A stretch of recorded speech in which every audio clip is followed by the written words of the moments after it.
Hello, my friends. Welcome to another episode of Deep True Crime, where we explore past cases and sometimes current cases that have either been solved or currently going on. I'm Manny Rodriguez. Thank you for joining me today. Today, I'm going to be talking about the disturbing case of the Turpin family. How Louise Turpin and David Turpin abused their 13 children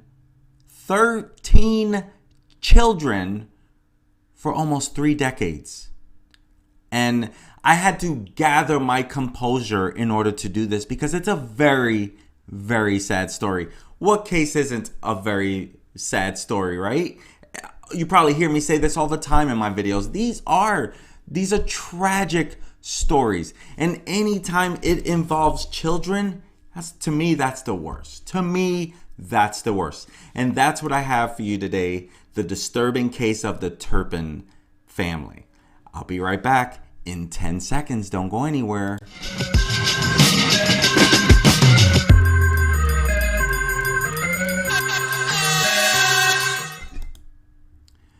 Welcome back, my friends. So today I want to hit on this case. It's been in the news again because recent body cam footage has shown up. And that's exactly what I want to hit on, is a lot of what has occurred in this disturbing case.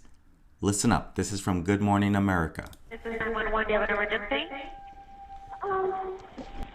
I just ran away from home. Do you know what street you're on? No. I just ran away from home because I live in a family of 15, okay? Can you hear me? And we have abusing parents. Did you hear that? Okay, how did they abuse you? Okay. They hit us, they throw us across the room. They pull our hair, they yank out our hair. I have my 2 little sisters right now are chained up. Okay, how old are you?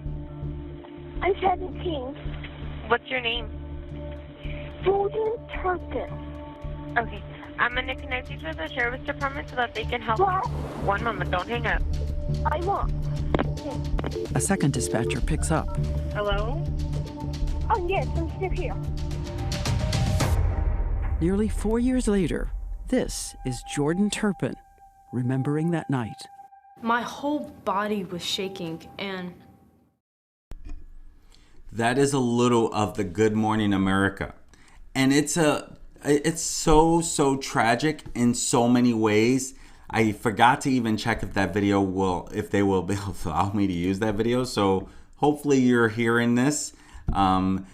It's easy for YouTube to give you some strikes because of using different videos. And so hopefully I'm able to use that video without a problem. I normally test to see if they're going to allow it, and I failed to test that. So hopefully they will allow it. But anyway, that alone, when I heard that, I couldn't hold back tears.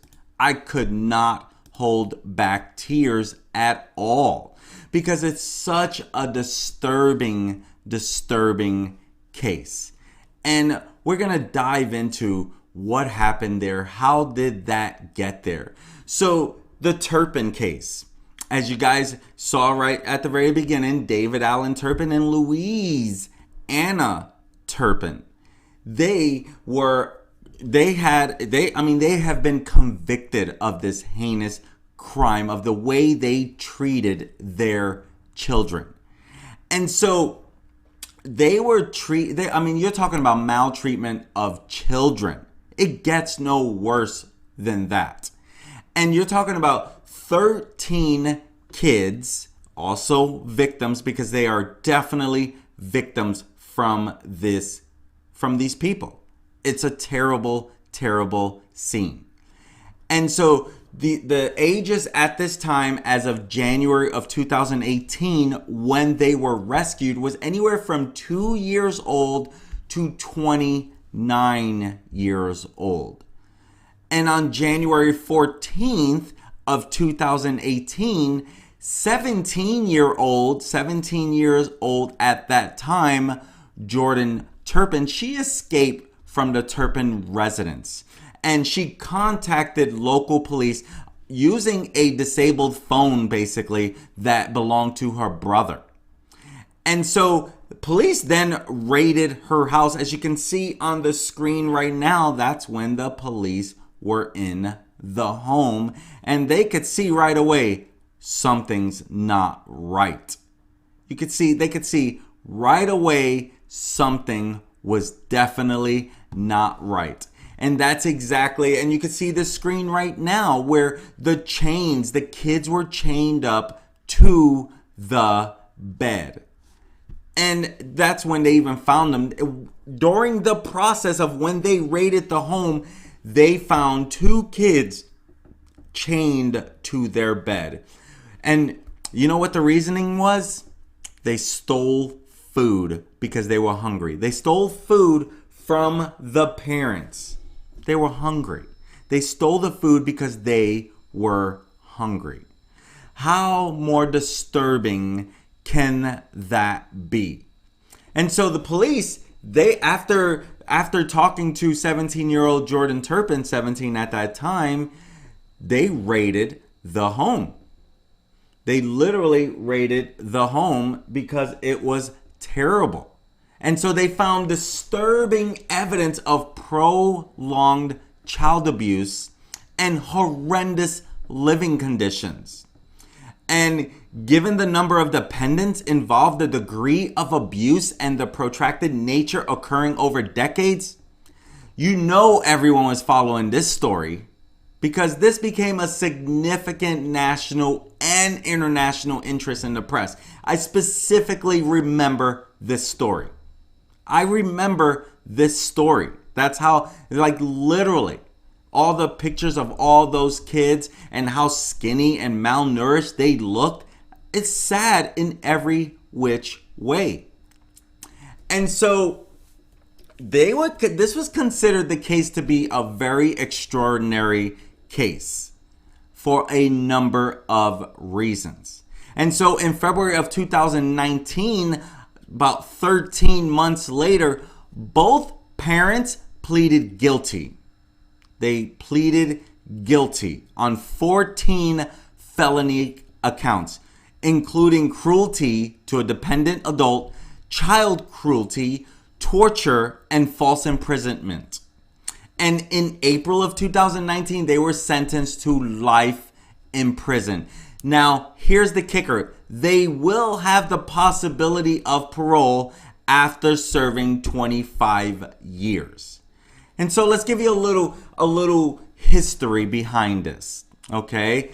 David Turpin, he was a computer engineer and he graduated from Virginia Tech. And he even worked at Lockheed Martin and Northrop Grumman, which is a well-known attorney place. And he met his wife, Louise Turpin, at Princeton High School in Princeton, West Virginia. And so they got married in Perrysburg, Virginia in 1985 when David was 23 and Louise was 16 years old. She was still even too young to make such decisions in life, like, let's get married at 16. She's not ready to make that decision. I don't think anyway. And so the Turpins, they were Pentecostal Christians. And they adhered to the teachings of the Quiverful movement. And as part of their Quiverful beliefs, the couple sired numerous children because God called it on them to do so. So they believed they were supposed to have a bunch of kids. They were supposed to have a bunch of kids. That's what they believed. And so they would have 10 daughters and 3 sons between 1988 and 2015. The youngest when they got caught was 2 years old, didn't even turn 3 yet. And so Louise apparently became obsessed with witchcraft, satanic rituals, and Ouija boards. And she even tried to persuade one of her sisters to join a snake handling festival. I mean, I don't even know how to describe someone who believes in that stuff. Because I'm not here to judge. I'm not here to judge someone's heart. I don't know. But I can tell you the actions that they did to these 13 kids, unspeakable. Unspeakable. Unspeakable. And even though they're supposed to be Christian family and they're supposed to be, socially conservative type of family, they did engage in swinging with other couples. And the Turpin family, they lived in Fort Worth, Texas until 1999. And that's when they moved to near Rio Vista in California.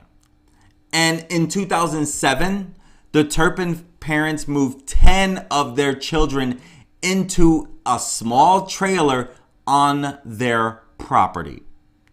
And David and Louise, they took the 2 youngest and left the rest of the children to fend for themselves. That's what kind of family they were. The parents they were. They would bring groceries on a weekly basis, but not enough to feed 11 children. And so Jordan, or should I say there was probably 9 or 10 kids at that time, 10 kids. They kept the 10 kids in the trailer, and they didn't bring enough food to feed 10 children. Now Jordan Turpin, who is basically the hero in this whole thing, at this time she's 6 years old. And she said there was a lot of starvation. I mean, it was so much. This is hard. This is really hard. They had to resort to eating ketchup or mustard or ice. I'm sorry, Jordan, that you had to go through this. Because let's be real. These kids, I don't care how great they may be in life, they'll never be the same. I can tell you by someone who went through a lot of baggage growing up, until I was 13 years old when we were taken away in foster care, it was a struggle. It literally was a struggle. But even today, I love the person that I am, but you don't think I have some of the baggage left over from that stuff that hits me once in a blue moon? Sometimes it's hard for me to be in a completely quiet place because it'll bring back memories. This picture you see on the screen right now with the Barbie dolls, they put a hidden camera in there to capture the parents doing bad things so that they can see, so that others can see what was going on. And so, I mean, the kid, Jordan, she had this on her mind for a while that she was going to have to work her way out of this.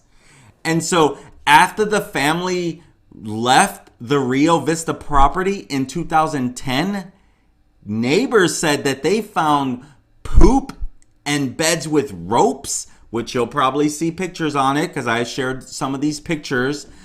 And they found these ropes tied to them inside the house. The ropes were tied to the beds inside the house.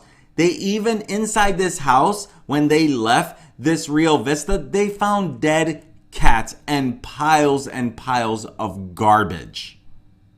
That's right, piles and piles of garbage. And in 2004, they moved to Perris, California. And so Rio Vista, let me check that. Rio Vista, let me correct myself. So Rio Vista, I said earlier, was California. I take that back. They were still in Texas when they moved to Rio Vista. That was in Texas. And so in 2004, the Turpins moved to Perris, California. And neighbors reported that the children were silent unless spoken to. Like, like children whose only defense was to be invisible. And they would skip rather than walk. And according to some neighbors, they said those kids appeared to be malnourished and pale. Now, I can tell you again, I just mentioned that I was put into foster care. That happened because people called the Bureau of Child Welfare on my parents. I wonder why this didn't happen sooner. If these people saw these kids malnourished and pale and they saw them multiple ways, why didn't anyone say anything? Who knows? But I'm not here to judge. I wasn't there to even know. But I always wonder, like, couldn't something, 29 years getting away with this stuff, nothing was done sooner?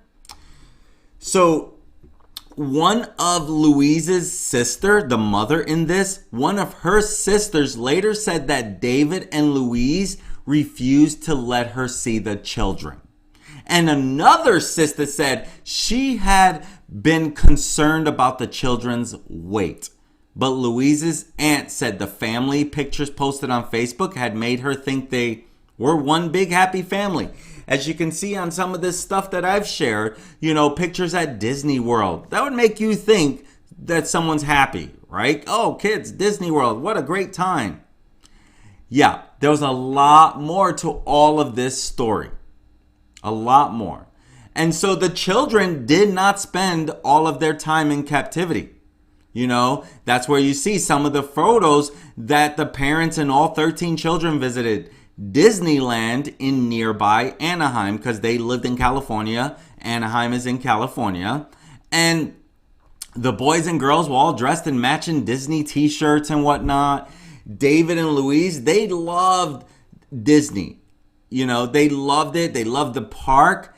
And their license plate on the two cars even had D-Land and DL Forever. Disneyland and Disneyland Forever. So, And so they obviously loved the Disneyland. They obviously love it. And you can see the picture of Louise and David right on the screen as we speak. And, by 2018, now the children had been planning to escape. They had already been planning to escape this whole time. They were just looking for the right time. They were just looking for the right time to do this. And that's where it's like you wish more was done sooner, because no matter how you look at this, this is always going to be a bad situation. And they're going to be left with unbelievable memories about this whole thing. Even now, after the fact, you're talking 18, 19, 20, 21, 3 years later, even the adult kids, they're struggling. Some of the things that they were promised, they're not getting what they were promised. Let me fix my screen there. This is a little bit of what you see here. This was when they raided the home. This is when they raided the home there. And, you look at this and you're like, why would anyone want to do this to their children? And let alone call themselves Christians. Okay, I get it. Christians are not, as humans, we're not perfect. I'm a Christian. I make mistakes. Nothing ever could make me want to abuse anything like this. This is one of the most horrifying stories ever known to man. There's no way to spin this any right way. There is no right way to spin this.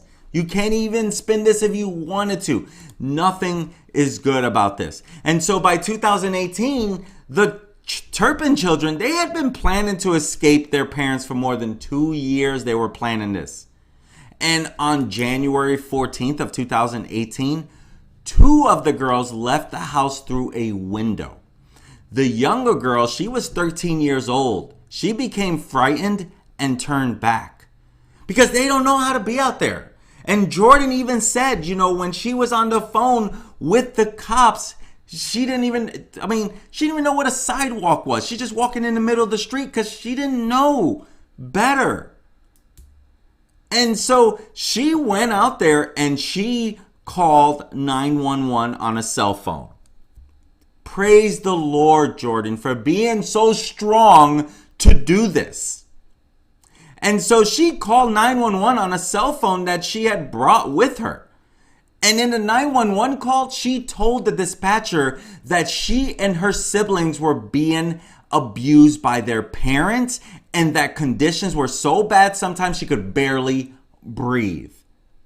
Even the cops said, the stench in there was terrible. How did the parents even live like that? How did the parents even live like that, let alone let your children live like that? And so when the first police officer arrived, she showed them photos of conditions inside the home. She showed them photos of the conditions inside the home. And so the deputies of the Riverside County Sheriff's Department, they raided the house saying, hey, we're here for a welfare check. And after a long time of knocking on the door, Louise and David finally answered the door.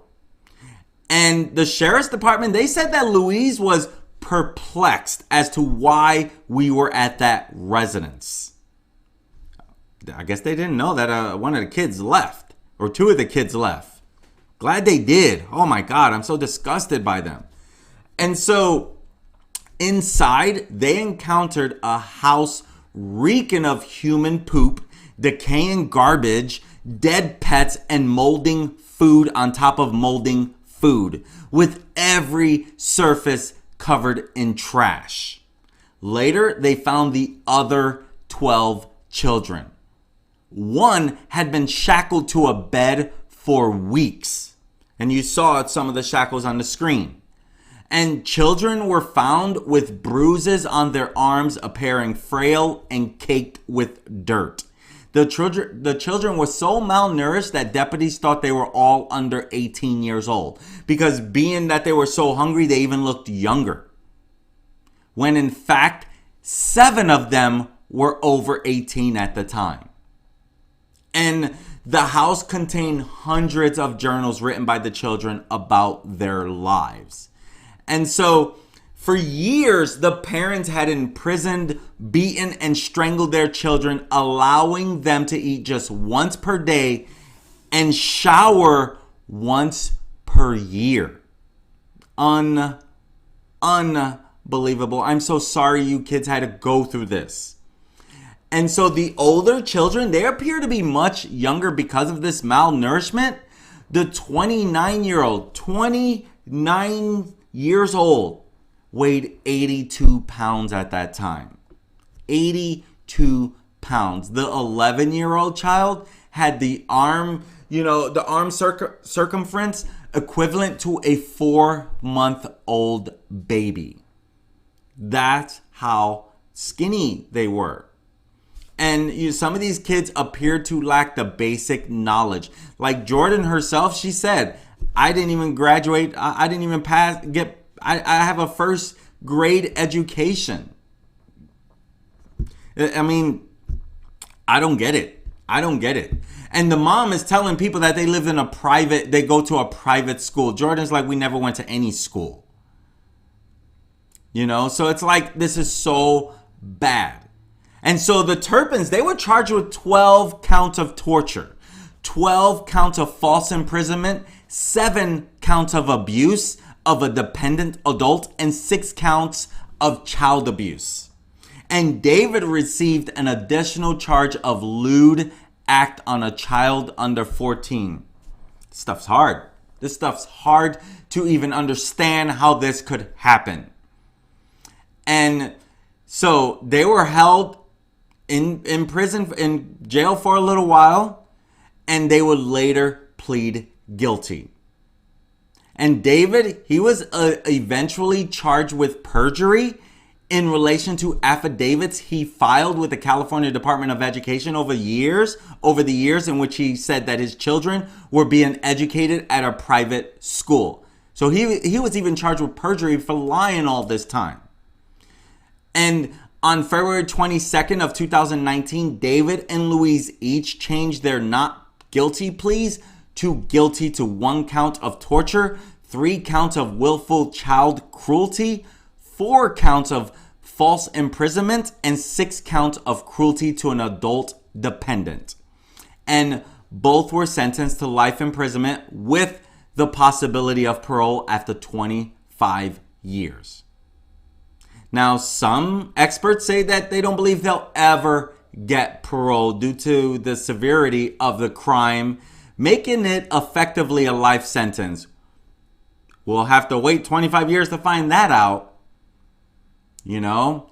So, my heart goes out to all 13 kids. All 13 kids.